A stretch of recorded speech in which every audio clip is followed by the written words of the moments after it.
Hello friends, here again I am Dr. Hemant Patil, a laparoscopic surgeon from Thane.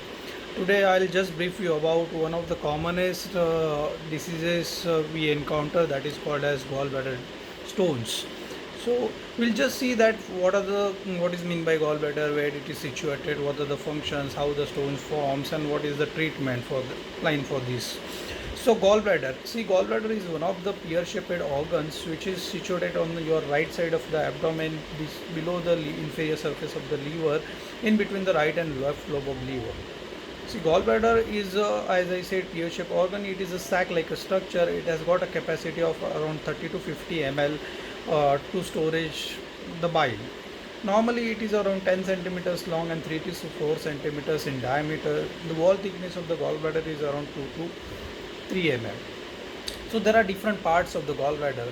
Actually, the gallbladder, I said, the outermost part and the hanging part is called as the fundus of the gallbladder. Then it is the body of the gallbladder. In between the body and the neck, there is an infundibular portion of the gallbladder that is called as the Hartmann's pouch also. So then the neck is connected to the biliary tract that is called as the cystic duct. So the thing is that this cystic duct is connected to the biliary tract. As I said, ki bile is coming from liver, and there are right and left hepatic ducts which joins into the forms a common hepatic duct. This common hepatic duct joins this gallbladder cystic duct to form a common bile duct. This common bile duct opens into the second part of the duodenum, that is in your intestine, with a common opening of sphincter of Oddi with a pancreatic duct in the second part of duodenum. So what is the function of the gallbladder? See, gallbladder equalizes the pressure system in the biliary tract. Then second thing, as I told you, is the storage of house of the bile. So gallbladder bile is secreted into the liver and stored into the gallbladder. Whenever you eat, this gallbladder gets contracted, and this bile which is stored in the gallbladder goes into the intestine, and it helps in your digestion system. It concentrates the bile and makes it thicker also. It secretes some amount of mucus also. So what is how the gallbladder is filling up and how the gallbladder is emptying up? What is this action? It is all like that. When you are not eating, this I told you, a common opening of sphincter of Oddi is closed. So that time the bile is secreted in the liver regularly. So this bile comes into the biliary tree via the cystic duct. It goes into the gallbladder. It is stored there. It is concentrated there. And when you start eating, most of the times it is fat-free diet, or fatty diet and the proteins diet. That time when you start eating, the gastric phase and the duodenal phase releases this sphincter of Oddi pressure, and the sphincter of Oddi opens up. So when the sphincter of Oddi opens up, this gallbladder contracts, and whatever the stored or concentrated bile it is stored in the gallbladder, that comes in your intestine, so that it will be it facilitates your digestion of this type of food. There are different hormones which regulates this type of activity in the gallbladder. So what are the different diseases of the gallbladders? The most common is almost 80 to 95% is gallbladder stones, that is called as cholelithiasis. So various types of problems are 80 to 95% are because of these gallstones. 10 to 12% is there is an entity called as gallbladder polyp, and less than 1 to 3% is a carcinoma of gallbladder. These are the most common diseases of the gallbladder. Today we are seeing the most commonest, that is called as gallstones. So what are these gallstones? These are smooth table-like structures. They may be multiple, they may be solitary. They occur anywhere in the biliary tract, situated in the fundus, body, cystic duct, neck of the gallbladder, or even in the CBD. So it travels as the gallbladder contracts. Okay.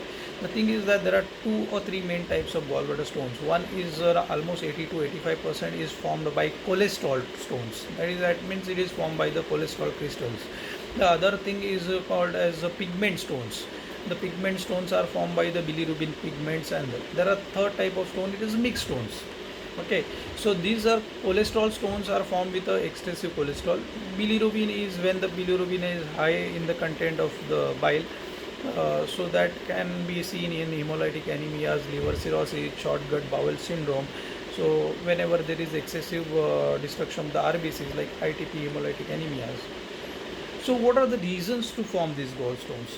So there are main three reasons why the gallstones is formed. See, gallbladder is for everyone. It helps in digestion, but sometimes this failure occurs because of three reasons, and then the saturation of that bile will gives rise to some sort of sludge in first stage.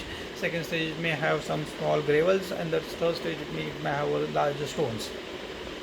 So most important thing is that the gallbladder stops functioning correctly, or it is not getting empty correctly. So that means whatever the pumping option of the gallbladder is there, that becomes a failure. If at all the thing is like a heart, if at all heart pumps failure, heart failure, what we can also when the heart doesn't pump properly. So it is the same thing. If the gallbladder doesn't pumps properly, so all of the bile will not go into the biliary tract, so it stagnates there and it causes the stasis, and then it causes the stone formation.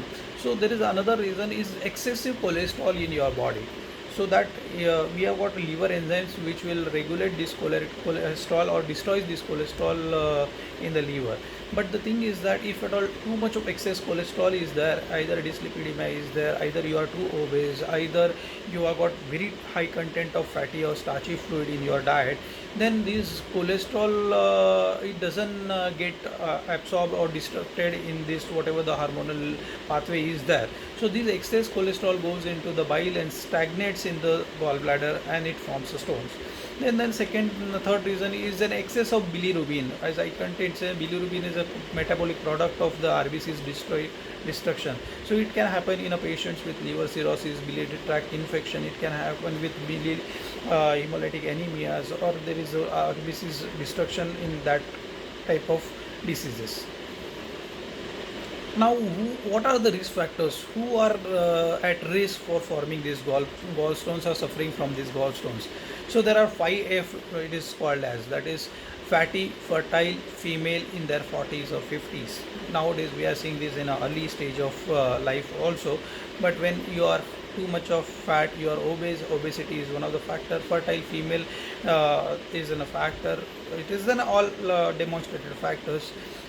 These are the females of 40s and 50s, but you can see these in elderly group of patients also at the age of 60 and old.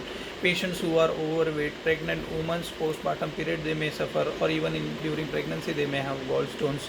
Then when there is a family history of gallstones, you can have, there is some amount of short gut syndrome, or there is some surgery of the bowel and the intestinal length has been reduced, so that time you are more.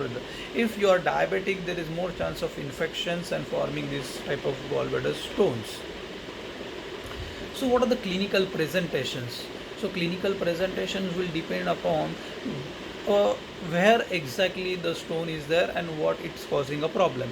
Most of these gallstones are asymptomatic. Patients doesn't have much of the problems, but when it becomes a complicated, then only on investigations you could diagnose that stones are there and it has caused a problem. So first thing is infection, that is called as the cholecystitis, that is a gallbladder infection. Cholangitis, that is a CBD or biliary tract infection. Sometimes these small stones get stuck into the center of odi, where it causes a biliary pancreatitis also, and sometimes it causes a gallstone ileus. So acute, these are the presentations where are the problems. So these are the basic problems of the gallbladder stones. So you'll say, what are the clinical presentations? The clinical presentations, patient can come with acute cholecystitis, that means emergency situation.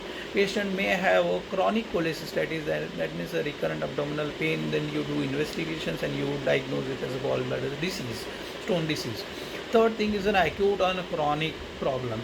So that means patient may have some amount of mild pain, dyspepsia, flatulence, mild abdominal fullness, and this goes on. They don't do investigations, and then the secondary attack of acute cholecystitis comes, and then after investigations your doctor says that you have got this gallbladder stone.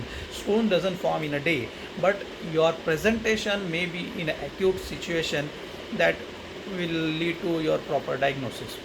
So what are the symptoms in acute conditions? You have got acute abdominal pain, mostly it is in the right side of the upper abdomen. Sometimes you have got a fever, vomiting, jaundice, that means if there is yellow discoloration to your eyes and your palms, it can be a presentation. Then there is abnormal pain. The pain is sharp shooting pain. Sometimes it may go from front to back side interscapular region. It may go on the right side of the shoulder. Sometimes if it is acute cholecystitis, you may have a difficulty in breathings also. So what are the complications of gallstones?